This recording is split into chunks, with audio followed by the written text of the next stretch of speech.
রাস্তা সংস্কার সহ অন্যান্য যে কোনো দাবিতে পথ অবরোধ রাজ্যে ট্রেন্ডে পরিণত। সেই ধারায় সোমবার সোনামুড়ার কুলুবাড়িতে এবং ধর্মনগরে কৃষ্ণপুরে পথ অবরোধ আন্দোলন সংগঠিত।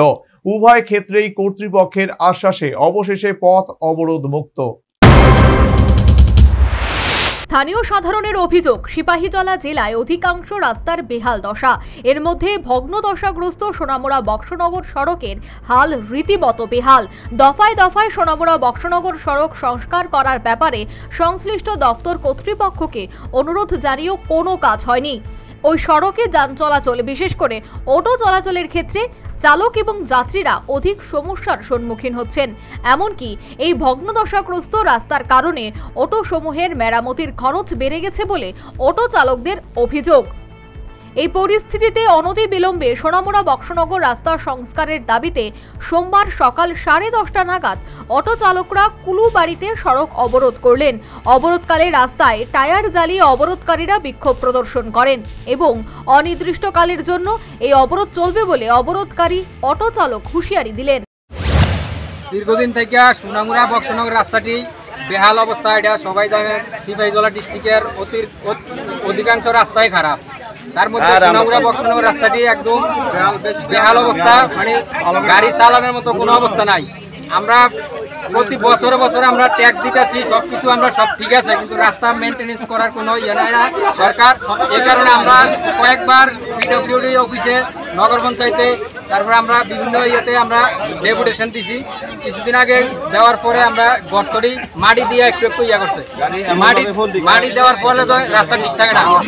এখন আরো খারাপ হয়ে গেছে রাস্তা, গাড়ি চলানোর মতো কোনো অবস্থা নাই। এই কারণে আমরা আজকে সিদ্ধান্ত নিয়েছি অনির্দিষ্টকালের জন্য রাস্তা অবরোধ করা হবে। যতদিন রাস্তা কাজ না সম্পূর্ণ হবে আমরা অবরোধ চালিয়ে দেবো। আজকে আমরা বিএমএস থেকে তামসাবাড়ি শাখা অটো স্ট্যান্ডার্ড শ্রমিক।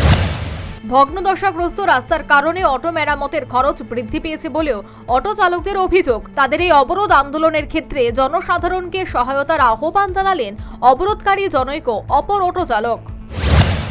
বয়স্ক লোকের অসুবিধা হইতে আছে, এই কারণে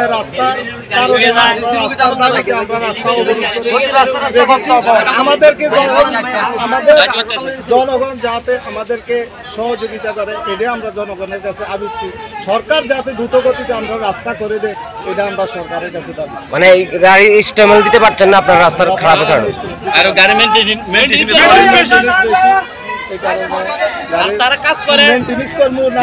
আমাদের সংসার আমরা গাড়ির ইস্টিমেন্ট দেবো। এই অবরোধের কারণে স্বাভাবিকভাবে সোনামুড়া বক্সনগর সড়কে যান চলাচল সাময়িক বন্ধ হয়ে যায়। অন্যান্য যান চালকদের পাশাপাশি যাত্রীরা পড়েন গভীর সমস্যায়। খবর পেয়ে ঘটনাস্থলে ছুটে আসে সোনামুড়া নগর পঞ্চায়েতের কার্যনির্বাহী আধিকারিক সহ অন্যান্য প্রশাসনিক কর্তৃপক্ষ। অনতিবিলম্বে এই রাস্তা সংস্কার করে দেওয়া হবে। নগর পঞ্চায়েতের কার্যনির্বাহী আধিকারিকদের আশ্বাসে দুপুর আনুমানিক 2:30 নাগাদ অটো চালকদের পথ অবরোধ মুক্ত করে এবং ওই সড়কে যান চলাচল স্বাভাবিক হয়। পাশাপাশি রাস্তা সংস্কারের দাবিতে ধর্মনগরের কৃষ্ণপুরে স্থানীয় সাধারণ পথ অবরোধ করলেন। সকাল 9টা নাগাদ ধর্মনগর বানেসাগর সড়কে কৃষ্ণপুর স্কুল সংলগ্ন এলাকায় স্থানীয় সাধারণ এই পথ অবরোধ আন্দোলন শুরু করেন। ফলে রাস্তার উভয় পাশে প্রচুর সংখ্যক যানবাহন আটকে যায়। তৈরি হয় এক বিশৃঙ্খল পরিস্থিতি। খবর পেয়ে ঘটনাস্থলে ছুটে আসে ধর্মনগর পূর্ত দফতরের SDO Goutam Roy, SDO Banesagar Alok Das, assistant engineer Debjyoti Nath সহ অন্যান্য আধিকারিক বৃন্দ। তবে অনতিবিলম্বে এই রাস্তা সংস্কারের কাজ সম্পন্ন করা হবে। কর্তৃপক্ষের এমন আশ্বাসের ভিত্তিতেই দুপুর 12টা নাগাদ এই পথ অবরোধ মুক্ত করা হয় এবং সংশ্লিষ্ট সড়কে যান চলাচল একটু একটু করে স্বাভাবিক হয়। সর্বোপরি বিগত বেশ কিছু বছর যাবৎ বিদ্যুৎ হোক কিংবা রাস্তা সংস্কার অথবা যে কোনো দাবিতে সড়ক অবরোধ রাজ্যে ট্রেন্ডে পরিণত হয়েছে। সোমবার সোনামুড়া ও ধর্মনগরে পৃথক পৃথক পথ অবরোধের ঘটনা কিন্তু তা আরও একবার প্রমাণ করে দিল। Bureau report, news vanguard.